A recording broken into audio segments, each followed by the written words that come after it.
ध्यानाभ्यास के लिए कृपया अपने नेत्रों को बंद कर लीजिए। सुख आपको अपने आभ्यंतर अमूर्त शरीर से ही मिलेगा, इसलिए नेत्रों को खुला रखने से कुछ भी लाभ नहीं है, केवल हानि ही है। इंद्रियों को खुला रखने से ही अनादि से हम संसार में रुल रहे हैं, नाना दुख भोग रहे हैं। दुख का अन्य कोई कारण नहीं है और सुख का कारण भी एक ही है कि हम अपने आभ्यंतर अमूर्त शरीर से युक्त रहें, अपने अमूर्त शरीर का ही एहसास करें, संवेदन करें। अपनी मुद्रा को लक्ष्य में रखना है, इतना ही कर्तव्य है। इसी से हम इंद्रिय ज्ञान से मुक्त होते हैं। आगादिक दोषों की उत्पत्ति नहीं होती, कोई पाप परिणाम नहीं होता, हमको कोई तनाव नहीं होता, हम स्वस्थ रहते हैं, सुख का अनुभव करते हैं। अपनी मुद्रा को ही परमात्मा रूप से स्वीकार करना है। इसी के सन्मुख रहना वह परमात्मा दर्शन है, परमात्मा की आराधना है, परमात्मा की पूजा है। पर से सुख की आशा लगाना वृथा है, वह कुशील परिणाम है, परावलंबी परिणाम है। उसी से हम मूर्त द्रव्यों के परतंत्र होते हैं। ये अचेतन मूर्त द्रव्य ही फिर हम पर राज्य करता है, हमें नाना गतियों में जन्म देता है और फिर मरण होता है।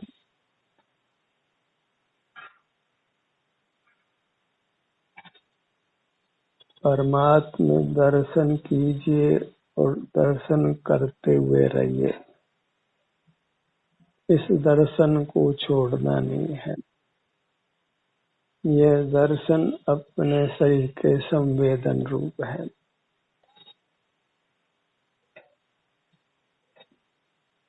अपने स्वास्थ्य को ही भोगिए,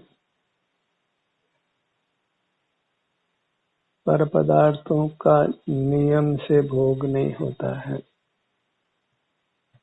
पर पदार्थ जो मूर्त हैं वे हमारे इंद्रिय ज्ञान में जानने में आते हैं। इंद्रिय ज्ञान रूप हम ही परिणमन करते हैं। उसी से हमको रागादिक दोषों की उत्पत्ति होती है, मूर्त कर्मों का बंधन होता है। बंध मोक्ष के कारणों की मीमांसा हो जाने पर जीव अपने आप को बहिर्मुख होने से रोकता है, अंतर्मुख होने का ही सतत प्रयत्न करता है। इसी प्रयत्न का नाम मोक्ष का पुरुषार्थ है, जिससे जीव मोक्ष प्राप्त करता है, परमात्मा होता है, फिर अनंत काल सुख से ही रहता है। यही कार्य करने योग्य है, जिसको कर हम कृतकृत्य होते हैं, सिद्ध परमात्मा होते हैं। अपने मुखमंडल को लक्ष्य में लीजिए। अमूर्त होने पर भी यह लक्ष्य में आता है, क्योंकि हमारे संपूर्ण शरीर में उसका लक्ष्य करने पर आराम या वेदना की स्थिति हमको अनुभव में आती है, क्योंकि सुख हमारा स्वरूप है। क्षेत्र की अपेक्षा हम प्राप्त शरीर के बराबर हैं। वह अमूर्त शरीर ही हमारा स्वरूप है। भाव या गुण की अपेक्षा हम सुख स्वरूप हैं। वृत्ति की अपेक्षा हमको सुख दुख का सदैव संवेदन होता है और बहिर्मुख रहने पर रागादिक दोषों की उत्पत्ति होती है। रागादिक दोष ही हमें आकुलता का अनुभव कराते हैं। राग आग दये सदा ताते समामृत से ये, चिर भजे विषय कसाय अब त्याग निज पद बेये। विषयों की सन्मुखता बहुत हो गई, अब और अधिक विषयों के सन्मुख नहीं रहना है। कुछ बाहर का जानना नहीं है। बाहर के समाचारों को जानने की इच्छा को छोड़िए, वह इच्छा कुशील है।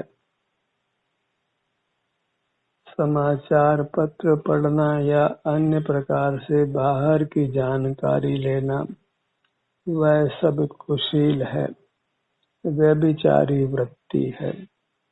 हमें अपने सन्मुख रहकर शांति को भोगना ही योग्य है और उसी से कर्म बंध का नाश कर हमें परमात्मा हो जाना है। बाहर को बाहर ही रहने दीजिए, उसको अपने में प्रतिबिंबित करना योग्य नहीं है।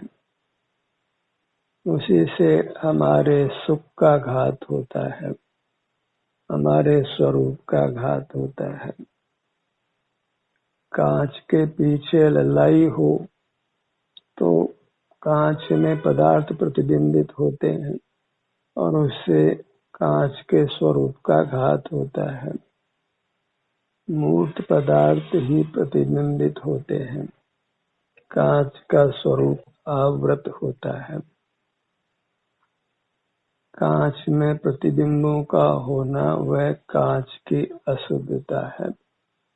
इसी प्रकार हमारे ज्ञान में ज्ञेयों का ज्ञान होना वह हमारी अशुद्धता है और वह कर्म की लालिमा होने पर ही होता है। कर्म के सद्भाव में ही बाह्य पदार्थ हमारे ज्ञान में प्रतिबिंबित होते हैं। परमात्मा को चूंकि कर्म का संबंध नहीं है, इसलिए उनके ज्ञान में कोई पदार्थ प्रतिबिंबित नहीं होता है। कर्म के संबंध से ही ज्ञान की प्रवृत्ति होती है। कर्म का संबंध नहीं हो तो ज्ञान की प्रवृत्ति होना संभव नहीं है। जैसे दर्पण के पीछे लालिमा है, ऐसे ही हमारे साथ कर्म का संबंध है और उससे हमने अपने शुद्ध स्वरूप को खोया है। इस कर्म रूपी लालिमा को हटाना है, फिर कोई बाह्य पदार्थ हमारे ज्ञान में प्रतिबिंबित नहीं होगा, रागादिक दोष भी नहीं होंगे, नूतन कर्मों का बंध भी नहीं होगा। उस कर्म रूपी लालिमा को हटाने के लिए हमें बस अपने सन्मुख होना है, नेत्र बंद कर अपने अमूर्त शरीर का ऐसा संवेदन करना है। इतना ही सुखी होने का पुरुषार्थ है, परमात्मा होने का विधान है। मुक्ति का इतना संक्षिप्त स्वरूप है। बहुत शास्त्र पढ़िए, मार्ग इतना सही है। खोदा पहाड़ निकली चुइया, सर्व आगम पढ़ा और मार्ग इतना ही मिला कि अपने सन्मुख रहना है और अपने सन्मुख आने पर फिर सर्व आगम को पढ़ने की आवश्यकता बिल्कुल नहीं है। फिर अपने सुख स्वभावी मूर्त को ही भोगते हुए रहना है। और वास्तव में तो कर्म का संबंध मिटने पर उस सुख का अनुभव हमें स्वतः होता है। हम अत्यंत निर्भर होते हैं। ज्ञान में ज्ञेयों का होना ही भार स्वरूप है। उस भार को लेकर हम मोक्ष रूपी पर्वत पर आरोहण नहीं कर सकते हैं। इस इंद्रिय ज्ञान को छोड़कर ही हम मोक्ष पथ पर चल सकते हैं। मोक्ष रूपी पर्वत पर आरोहण कर इसकी चोटी पर पहुंच सकते हैं। मुक्ति की ध्वजा फहरा सकते हैं और वह ध्वजा केवल आनंद रूप है, अतीन्द्रिय आनंद को भोगने रूप है। अपने ध्यान को अपनी दाहिनी भुजा पर लाइए। इस प्रकार हम चेतन वस्तु को चेत रहे हैं और भौतिक जगत से विमुख हो रहे हैं। संसार भौतिक जगत के निमित्त से है। हमें भौतिक पदार्थों से डरना है। जो भौतिक पदार्थों से नहीं डरते हैं वे ही भौतिक पदार्थों को देखने की इच्छा करते हैं और उस इच्छा की पूर्ति करने से अर्थात भौतिक पदार्थों को देखने जानने से ही वे नाना दुर्गतियों में गमन करते हैं। बाहर की दुनिया को देखने की जिज्ञासा का वमन करिए। उस जिज्ञासा की पूर्ति नहीं करना है तो वह जिज्ञासा स्वमेव शांत हो जाती है। अपने ध्यान को अपने बाईं भुजा पर लाइए।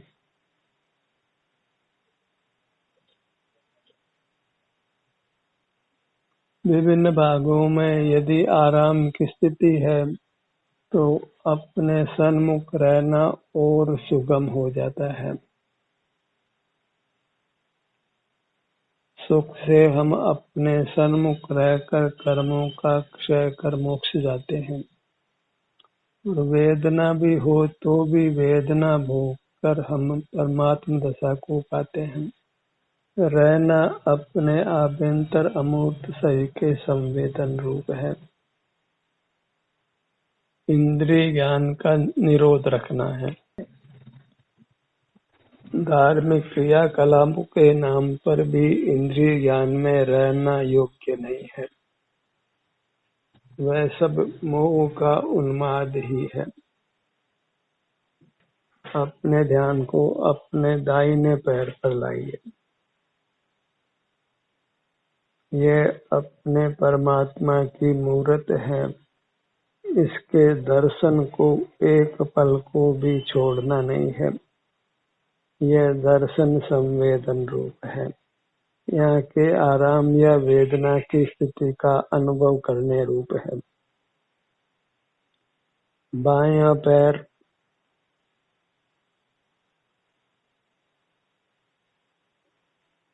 बाईं भुजा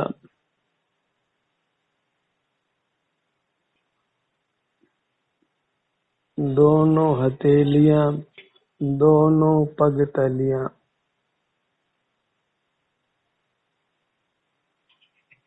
शरीर के अंगों के नामों को सुनने तक तो कुछ सुख नहीं है।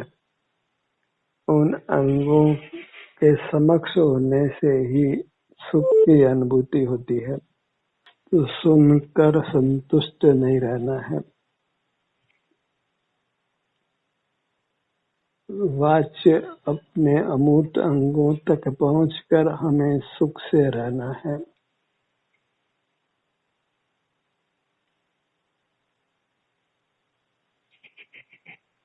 दोनों कानों के भाग पर आइए।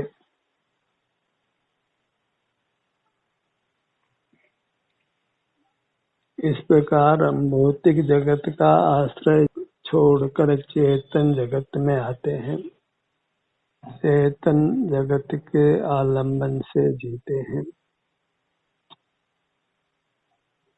अचेतन में सुख नहीं और चेतन के आश्रय से कर्मों का क्षय होने के बाद चेतन में भी अनंत काल कुछ दुख नहीं।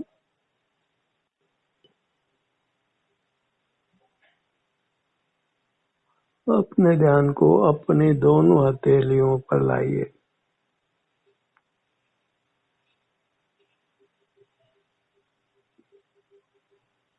जैसे कोई विद्यार्थी परीक्षा देता है और 3 घंटे का पेपर हो तो 3 घंटे तक उस पेपर को सॉल्व करने में ही तत्पर रहता है। ऐसे ही इस संसार मार्ग को समाप्त करने के लिए हमको घड़ी दो घड़ी अपने सन्मुख नियम से रहना है।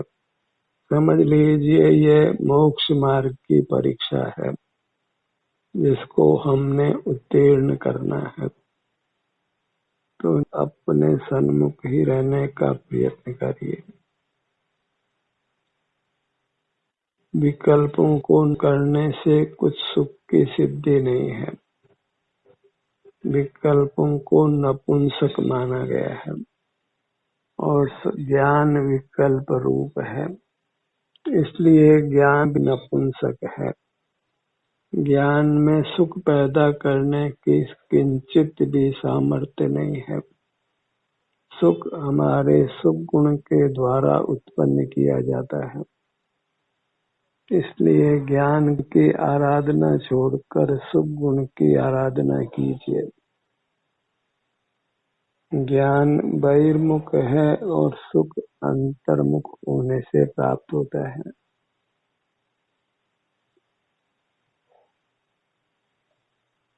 दोनों कंधों का भाग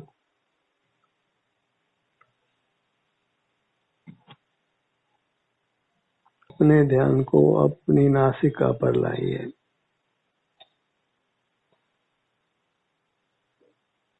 अच्छा यही है कि हम ध्यान के नाना प्रयोग नहीं करके मात्र अपने सन्मुख रहें, एकाग्र रहें,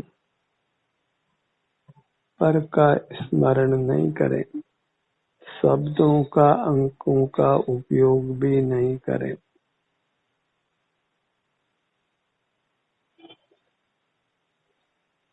अपने सन्मुख रहने में स्वतः निराकुलता होती है।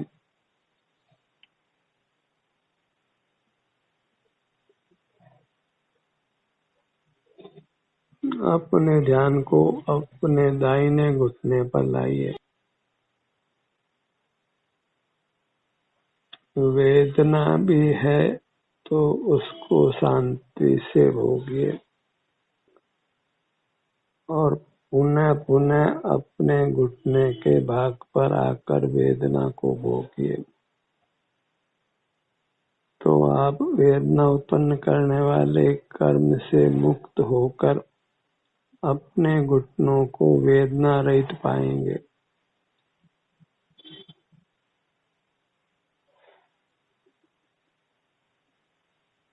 बायां घुटना,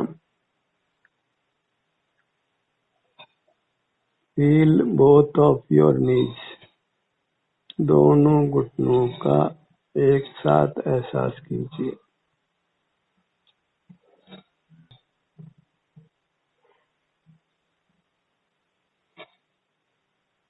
अपना ध्यान अपने पैरों के पंजों के भाग पर लाइए।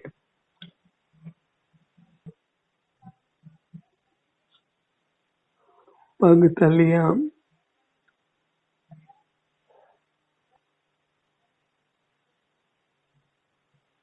चरण कमल, अपने सन्मुख होना ही परमात्मा की आराधना करना है।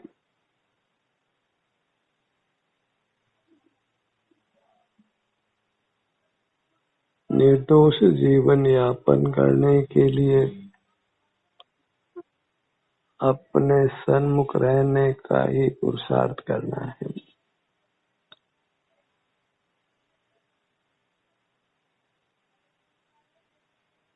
बाईं हथेली पर आइए, पांचों अंगुलियां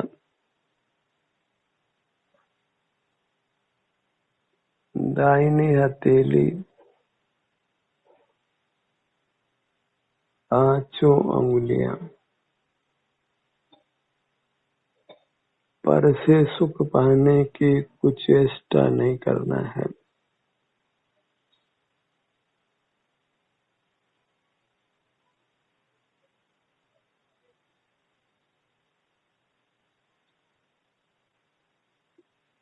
ऊपर सिर, टॉप ऑफ द हेड,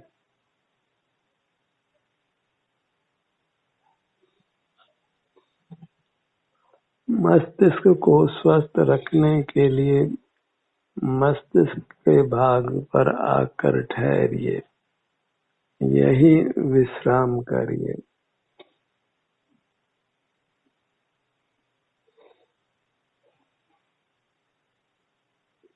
अपनी मुद्रा में आकर ही जीव को उत्तम विश्राम मिलता है।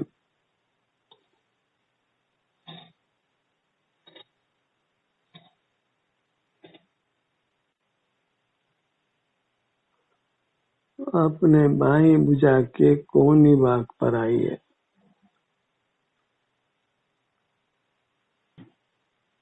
दाहिनी भुजा की कोहनी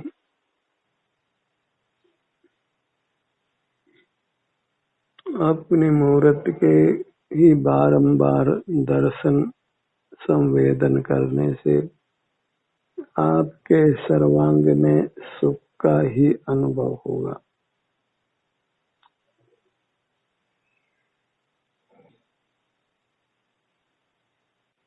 उन्हें पेट के मध्य भाग पर आइए,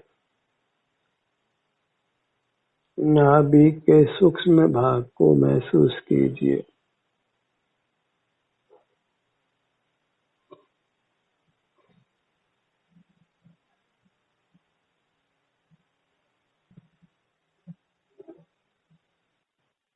पूरे मुहूर्त को बारंबार लक्ष्य में लीजिए। यही एक पवित्र अनुष्ठान है, मुक्ति के लिए किया जाने वाला यज्ञ है।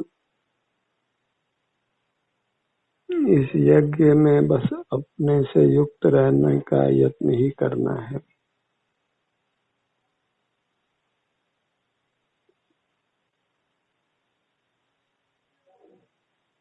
दाहिने पैर का जंघा भाग,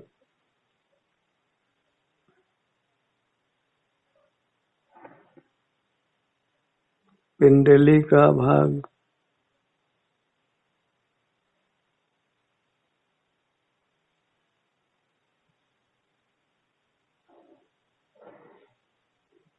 बाईं हथेली, बायां घुटना,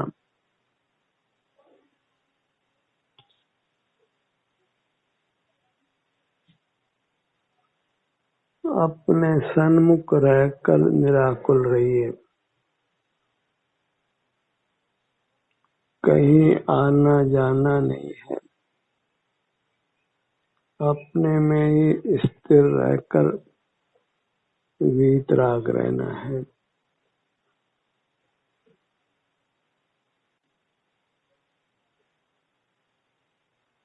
पूरा पेट का भाग,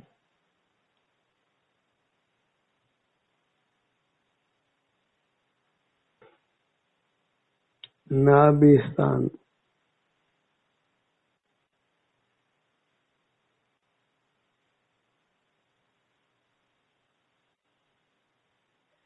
पेट के भाग में सदा ही आराम का अनुभव चाहते हैं तो पेट के भाग को बारंबार लक्ष्य में लीजिए।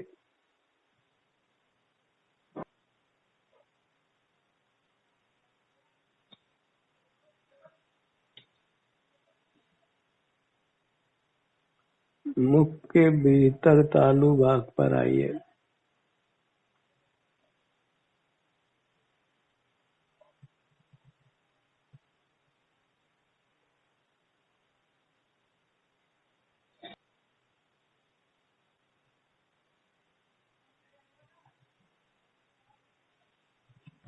बाएं भुजा का कंधा, पांचों अंगुलियां, कंठ का भाग, दोनों भुवों का मध्य भाग,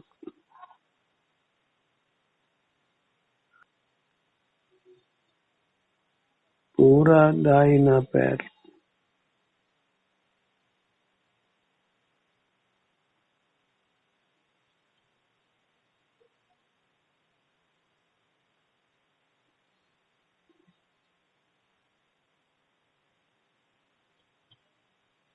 पूरी मुद्रा परमात्म मुद्रा।